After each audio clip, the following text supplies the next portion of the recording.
सुनो, ईरान और इजराइल लड़ रहे हैं, ऐसा तुम सुनते हो।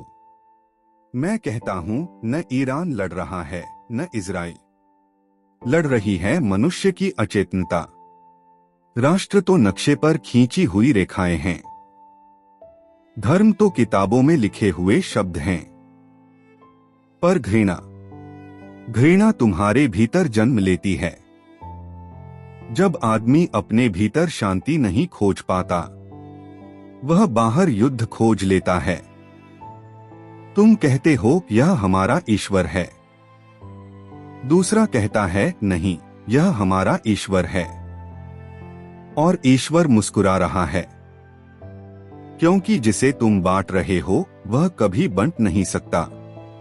धर्म का उद्देश्य था तुम्हें जोड़ना, लेकिन जब धर्म सत्ता से जुड़ता है वह राजनीति बन जाता है।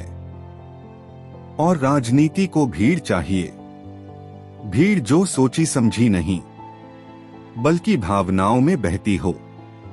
ईरान और इजराइल का संघर्ष सिर्फ भूगोल का संघर्ष नहीं है, यह विचारों का संघर्ष है। और विचार जब कठोर हो जाते हैं तो पत्थर बन जाते हैं, फिर वे मंदिर भी बनाते हैं और कब्रें भी।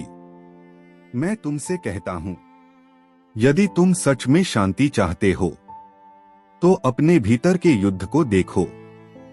हर बार जब तुम किसी को दुश्मन कहते हो, तुम अपने भीतर एक दीवार खड़ी कर लेते हो, और दीवारें हमेशा डर से जन्म लेती हैं। डर क्या है? डर है कि कहीं मेरा विश्वास टूट न जाए, डर है कि कहीं मेरी पहचान खो न जाए। लेकिन जो सच है उसे किसी रक्षा की आवश्यकता नहीं होती। यदि तुम्हारी प्रार्थना सच है तो उसे बम की जरूरत नहीं। यदि तुम्हारा ईश्वर जीवित है तो उसे सैनिकों की आवश्यकता नहीं। मैं कहता हूं, शांति कोई समझौता नहीं है, शांति एक चेतना है। और चेतना भीड़ में नहीं, व्यक्ति में जन्म लेती है। जब तक मनुष्य अपने भीतर के क्रोध, अपने भीतर की असुरक्षा, अपने भीतर की हिंसा को नहीं देखेगा, तब तक ईरान बदलेगा, इजराइल बदलेगा, लेकिन युद्ध नहीं बदलेगा। युद्ध बाहर नहीं, अहंकार के भीतर है।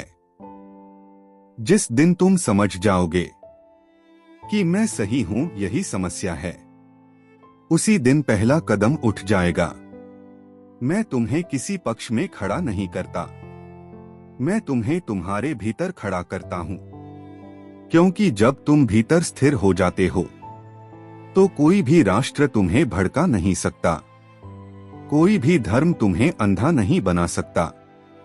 और तब शायद पहली बार मनुष्य मनुष्य को देखेगा, मुसलमान या यहूदी नहीं, ईरानी या इजरायली नहीं, सिर्फ एक जीवित चेतना। और जहां चेतना है वहां युद्ध टिक नहीं सकता।